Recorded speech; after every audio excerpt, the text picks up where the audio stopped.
అందరికీ నమస్కారం. Real talk channel కి స్వాగతం పలుకుతూ నేను మీ వెంకటేశ్వర్లు. ముందుగా ఈరోజు ఉన్న మాట ఏంటంటే, సిట్ దర్యాప్తు ఏదైతే తిరుమల లడ్డూ వివాదంలో నిజానిజాలు తేల్చడానికి దర్యాప్తు చేస్తున్నటువంటి సిట్ దర్యాప్తు ఆగిపోయింది. సిట్ దర్యాప్తుని నిలుపుదల చేస్తూ మన AP police boss Dwaraka Tirumalarao గారు ఈరోజు ప్రకటించారు. దానికి కారణాలు ఏంటంటే, సోమవారం నాడు తిరుమల లడ్డు వివాదంపై సుప్రీంకోర్టులో విచారణ జరిగింది. దాని మీద ప్రభుత్వానికి కొన్ని సందేహాలను వ్యక్తం చేశారు, కొన్ని ప్రశ్నల బాణాన్ని సంధించారు.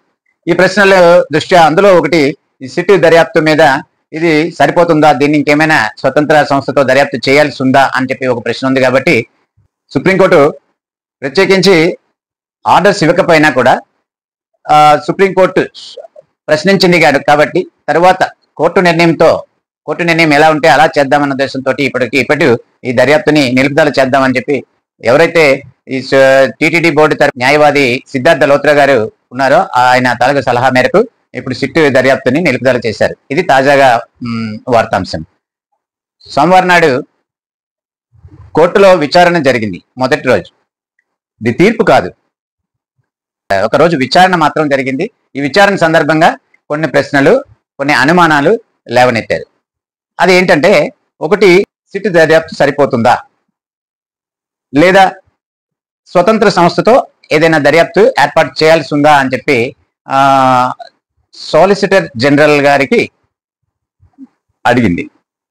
కేంద్రాన్ని కనుక్కొని 3వ తేదీ గురువారం నాడు సుప్రీంకోర్టుకి మీరు రిపోర్ట్ చేయాలని చెప్పేసి సాలిసిటర్ జనరల్కి చెప్పడం జరిగింది. నెయ్యిలో జంతువుల కొవ్వు కలిపినట్టు చెప్పడానికి మీ దగ్గర ఆధారాలు ఏమున్నాయి అని అడిగారు.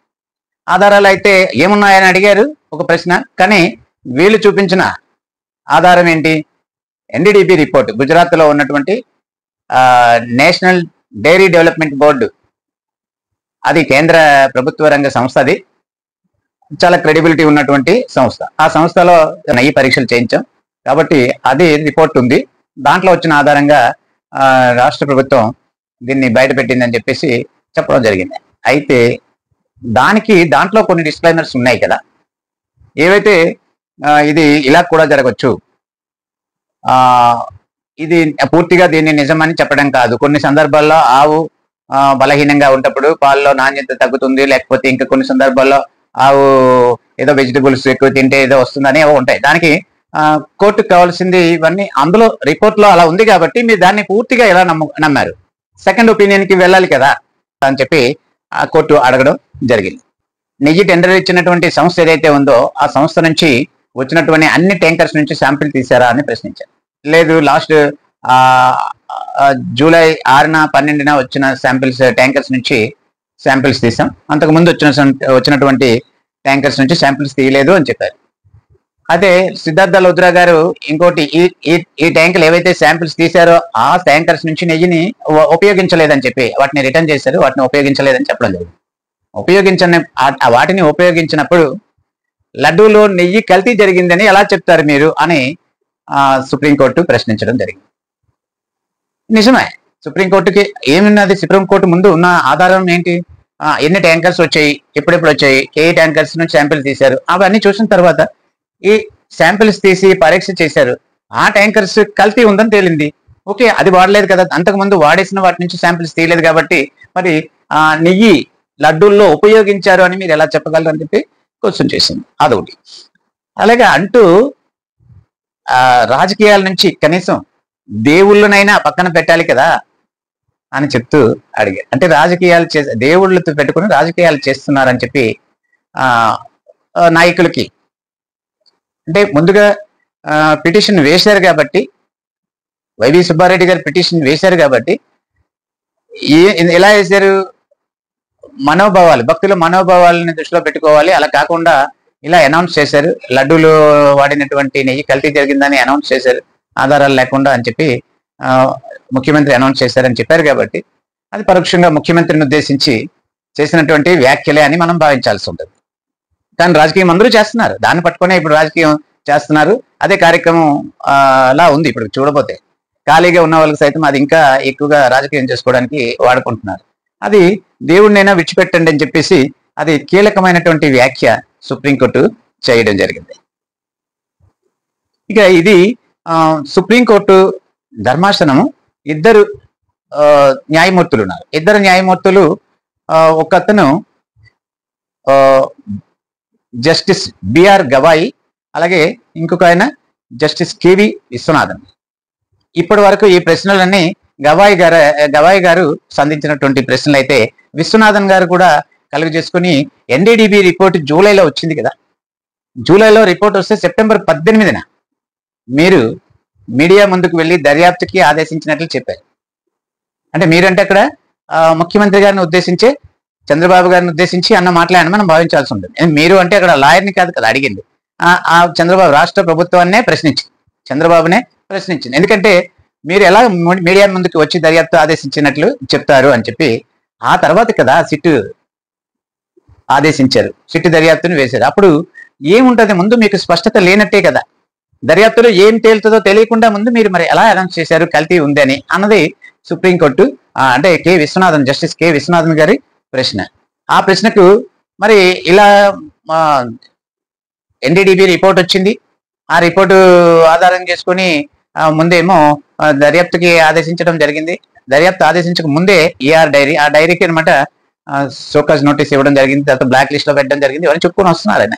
అది చెప్పుకొని వచ్చినా కూడా ఏదైనా మీకు క్లారిటీ లేకే కదా సిట్ వేశారు. మరి సిట్ వేసేటప్పుడు అంతకు ముందు మీరు ఎలా అనౌన్స్ చేశారని చెప్పేసి చెప్పారు. ఎన్ఎఫ్ఐ దగ్గర కానీ సిఎఫ్ఐ దగ్గర కానీ పంపించి మళ్ళీ సెకండ్ ఒపీనియన్ తీసుకుని ఉండాల్సింది కదా అని చెప్పి సున్నితంగా క్వశ్చన్ చేయడం జరిగింది. అలాగే నెయ్యిని ఉపయోగించినట్లు చూపేన స్పష్టమైన ఆధారాలు లేవు. అదే నెయ్యిని ఏదైతే కల్తీ జరిగిందో ఆ కల్తీ జరిగిన నెయ్యిని మీరు ఉపయోగించారు, లడ్డూల్లో ఉపయోగించారు అనే చెప్పే స్పష్టమైనటువంటి ఆధారాలు ఏవి లేవు అని చెప్పేసి అన్నారు. ఆ తర్వాత దీన్ని సిద్ధార్థ లోత్రా గారు నాణ్యత లేదని, లడ్డు రుచికరంగా లేదని చెప్పేసి ఫిర్యాదులన్నీ భక్తుల నుంచి చాలా ఫిర్యాదులు వచ్చాయి. అది ఈ ఫిర్యాదులు రావడంతోనే అప్పుడు నమూనాలు అక్కడ తిరుమలలో కూడా మామూలుగా టెస్టింగ్ సెంటర్ ఉంటుంది, ఆ టెస్టింగ్ సెంటర్ లో టెస్ట్ చేశారు. టెస్ట్ చేసినప్పుడు అనుమానాలు వచ్చాయి. దాంతోనమాట గుజరాత్ పంపించడం జరిగింది ఎన్డీడీబీ కోసం. ఎన్డీడీబీలో కూడా ఈ విధంగా కల్తీ జరిగిందని రావడంతో ఆ నివేదిక అందిన తర్వాత మరి ఏదైతే నెయ్యి సరఫరా చేస్తున్నారో ఆ సంస్థకి షోకాజ్ నోటీస్ ఇవ్వడం జరిగింది. తర్వాత FSSAIతో దర్యాప్తు కూడా ప్రారంభించాం. మరి ఇంకోవైపు నెయ్యి సేకరణ ఎలా జరుగుతుంది అన్న దాని మీద రాష్ట్ర ప్రభుత్వం కూడా దర్యాప్తు చేస్తుంది. అక్కడ 50 ఏళ్ళ నుంచి ఒకే బ్రాండ్ వస్తుంది, అలాంటప్పుడు ఏ కంప్లైంట్స్ లేవు కదా. ఇక్కడ ఇది 5 సంవత్సరాల్లోనే కాంట్రాక్టర్ను మార్చడం జరిగింది, అందుకని ఇప్పుడే అటువంటి కంప్లైంట్స్ అన్ని వస్తున్నాయని చెప్పేసి అన్న వాదనలో వినిపించడం ఇదంతా చేశారు. అప్పుడున్నటువంటి గతంలో ఉన్నటువంటి ప్రభుత్వ హయాంలోనే ఇటువంటి కంప్లైంట్స్ అన్ని ఎక్కువగా వచ్చాయి. కనీసం ఆ ప్రభుత్వం పట్టించుకోలేదు. ప్రభుత్వం మారిన తర్వాత వెంటనే దీని మీద ఇది ప్రక్షాళన చేయాలి, ఇక్కడ సెటరేట్ చేయాలనే ఉద్దేశంతో అని చేయడం జరిగిందని చెప్పేసి అని చెప్పొచ్చు. సిట్టు అనేది కొనసాగించాలా లేకపోతే వేరే స్వతంత్ర దర్యాప్తు సంస్థతో దర్యాప్తు చేయించాలా అన్న విషయం కేంద్రం తేల్చాల్సి ఉంది. అది కేంద్రాన్ని తేల్చాలని చెప్పేసి కోర్టు చెప్పడం జరిగింది. దేశ అత్యున్నత న్యాయస్థానం సుప్రీంకోర్టులో వ్యాఖ్యానించిన దానికి దేనికి కూడా మనం అది కాదు, అది ఎందుకు, ఇది ఎందుకు అనడానికి వీల్లేదు. భక్తుల తాలూకా ప్రశ్నలు కూడా ఇక్కడ కొన్ని ఉంటాయి. భక్తులకి ఇవన్నీ అవసరం లేదు. మనోభావాలు దెబ్బతిన్నాయంటే అపచారం జరిగితే మనోభావాలు దెబ్బతిన్నాయా, అపచారాన్ని బయట పెడితే మనోభావాలు దెబ్బతిన్నాయా అన్నది ప్రశ్న భక్తుల నుంచి ఎదురైన ప్రశ్న.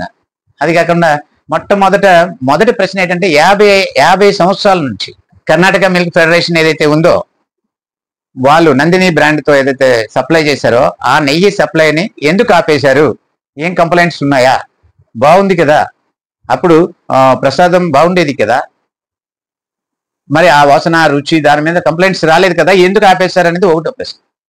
ఎలాంటి ఫిర్యాదులు లేకుండా ఎందుకు ఆపేశారని. రెండేంటంటే ఎంత లేదనుకున్నా ఏంటి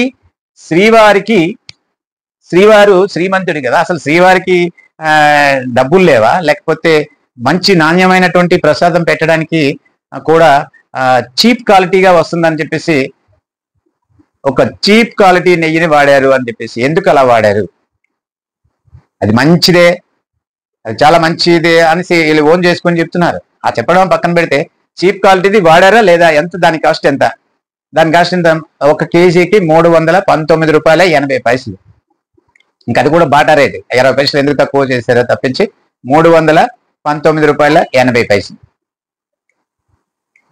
మరి కేజీ నెయ్యి బయట 500 600 దొరుకుతున్న రోజుల్లో మరి ఎంత బల్క్గా ఎంత ఎక్కువ మొత్తంలో సప్లై చేస్తే మాత్రం ఎలా చేయగలరు, అది స్వచ్ఛమైన ఆవు నెయ్యి ఎలా అవుతుంది అని భక్తుల నుంచి వచ్చినటువంటి, సొసైటీ నుండి వచ్చినటువంటి ఒక ప్రశ్న.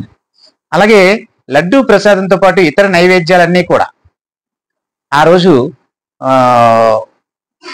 ఆలయ దర్శనం చేసుకున్న వాళ్ళు, శ్రీవారి దర్శనం చేసుకున్న వాళ్ళు కానివ్వండి, వాళ్ళందరూ కూడా చూసిన వాళ్ళు చెప్పేది ఏంటంటే అక్కడ క్వాలిటీ, నిజంగా చెత్త క్వాలిటీ ఉందా, వాసనలో కానీ రుచిలో కానీ గతంలో ఎటువంటి ఫిర్యాదులు లేవా అన్నది ఒక ప్రశ్న. అది ఇక్కడ ఈ విధంగా కోర్టులో ముందే, అంటే దర్యాప్తు ఏది కానివ్వండి ప్రక్షాళన జరుగుతుంది. ఆ సంస్థలు ఏవైతే టెండర్లో సప్లై చేసే సంస్థ, నెయ్యి సప్లై చేసే సంస్థ ఏదో ఆ సంస్థలను ఆపేస్తారు, లేకపోతే మరో సంస్థకి ఇస్తారు, అక్కడ లేకపోతే సిబ్బందిని మారుస్తారు, పద్ధతులు మారుస్తారు, ఏవో చేస్తుంటారు. దాంతో కొంతవరకు దర్యాప్తు చేస్తారు. దర్యాప్తు చేసిన తర్వాత ఈ దర్యాప్తు నివేదిక వస్తే దాంతో ఎవరైనా సాటిస్ఫై అవ్వకపోతే అప్పుడు కోర్టుకి వెళ్ళొచ్చు. సుప్రీంకోర్టు పర్యవేక్షణలో స్వతంత్రంగా దర్యాప్తు చేయండి, స్వతంత్ర సంస్థతో దర్యాప్తు చేయించడం కానీ ఈ రకంగా అది ఎప్పుడు కోరాలి. ఇప్పుడు చేస్తున్నటువంటి దర్యాప్తు కానీ, ఇప్పుడు చేస్తున్నటువంటి ఏదైనా చేస్తున్నటువంటి యాక్టివిటీ బాగోలేదు, దానివల్ల న్యాయం జరగదు అని భావించినాడు బెటర్ ప్రయత్నం చేయొచ్చు. కానీ ఇంకా దర్యాప్తు వేయక ముందు అసలు ఇలా నోటి మీద మాట వచ్చిన మరుసటి రోజునే కోర్టుకు వెళ్ళడం అనేది ఇది దర్యాప్తుని ఆపేయడం, అడ్డుకోవడమే, ఇది డ్రాగాన్ చేయడమే. ఇది తేలేదు కాదు, ఇంత వేగంగా తేలకపోతే ఇది ఇలా డ్రాగాన్ అవుతుంది. ఇది కేవలం దర్యాప్తుని ఆపేయడం, నిజానిజాలు తేలకుండా ఆలస్యం చేయటం, జాప్యం చేయడమే ఈ కోర్టుకు వెళ్ళే వాళ్ళ ఉద్దేశం సుమా అని ప్రజల్లో, భక్తుల్లో ఉన్నటువంటి ఆలోచన. ఇది కేవలం ఒక ప్రక్షాళన జరిగే కార్యక్రమం అయితే దీన్ని అడ్డుకునేటటువంటి కార్యక్రమమే కోర్టుకి వెళ్ళటం అన్నది చాలా మంది వ్యక్తం చేస్తున్నటువంటి అభిప్రాయం. అలాగే కోర్టులో విచారణ జరుగుతుంది. విచారణకు సందర్భంగా కొన్ని ప్రశ్నలు వేశారు. ప్రశ్నలు అంటే సందేహాలు మాత్రమే. ఎందుకంటే ఎవరైతే కోర్టుకు పిటిషన్దారులు ఉన్నారంటే వాళ్ళు ఏవో పట్టుకుని వెళ్తారు. వాళ్ళు కొన్ని మీడియాలో ఎలా వచ్చింది అని కూడా చెప్పడం జరుగుతుంది. కోర్టులో కూడాను న్యాయమూర్తుల వారు మీడియాలో అలాగ వస్తుంది, ఇలా మీడియా ముందుకు మీరు ఎందుకు వెళ్ళారు, ఇలాగెందుకు చెప్పారు, అలాగెందుకు చెప్పడం జరిగింది. ఎందుకంటే జాతీయ మీడియాలో చాలా వరకు ప్రచారం జరిగింది. అన్నిటికంటే ఏంటంటే ఇక్కడ ప్రసాదం కల్తీ జరిగింది అన్న దానికంటే కూడా అది అనౌన్స్ చేశారు, చంద్రబాబు నాయుడు అనౌన్స్ చేశారు. ఇది భక్తుల మనోభావాలకి చాలా ఇబ్బంది కదా, కోట్లాది మంది ప్రపంచవ్యాప్తంగా ఉన్న వాళ్ళు అదని ఇదని చెప్పి చాలా వరకు జాతీయ మీడియా ఎక్కువగా దీన్ని ఫోకస్ చేసి మొదట్లో చేశారు. అది ఖచ్చితంగా అది అందరికీ చేరుతుంది, అదే చేరుతుంది. పైగా వాటి తాలూగా క్లిప్పింగ్స్ అవన్నీ ఇవన్నీ పట్టుకుని వెళ్ళి ఇలా ఉంది అని చెప్పేసి చెప్పడం జరుగుతుంది. దాని మీద ఏంటంటే మీరు ఇగో మేము ఈ ప్రశ్నలు వేస్తున్నాం కాబట్టి దానికి మీరు సమాధానం ప్రిపేర్ అయ్యి 3వ తేదీని రండి, 3వ తేదీన దానికి మీరు సమాధానాలు పట్టుకొని ఆధారాలు చూపించండి 3వ తేదీన అని చెప్పి సుప్రీంకోర్టు చెప్పడమే తప్ప ఇది తుది నిర్ణయం కాదు. అయితే ఒక్కటి మాత్రం నిజం, ఇది నైతికంగా, లేకపోతే ఇప్పటి వరకు ఈ కార్యక్రమంలో ఇదంతా ఈ లడ్డు కల్తీ వివాదంలో ఉక్కిరిబిక్కిరి అవుతున్నటువంటి జగన్మోహన్ రెడ్డికి ఇది ఒక నైతికంగా ఒక బూస్టప్ అనుకోవాలి ఒక రకంగా, అంతకు మించి ఇంకేం కాదు. ఇది పూర్తి తుది విచారణ కాదు. విచారణ వచ్చిన తర్వాత ఏం జరగాలనేది అప్పుడు జరుగుతుంది. ప్రస్తుతానికి సిట్ దర్యాప్తు అనేది ఆగిపోయింది. ఇది ఈరోజు ఉన్నమాట. దీని మీద మీ కామెంట్స్ ఏదైనా ఉంటే కామెంట్ బాక్స్లో తెలియచేయండి.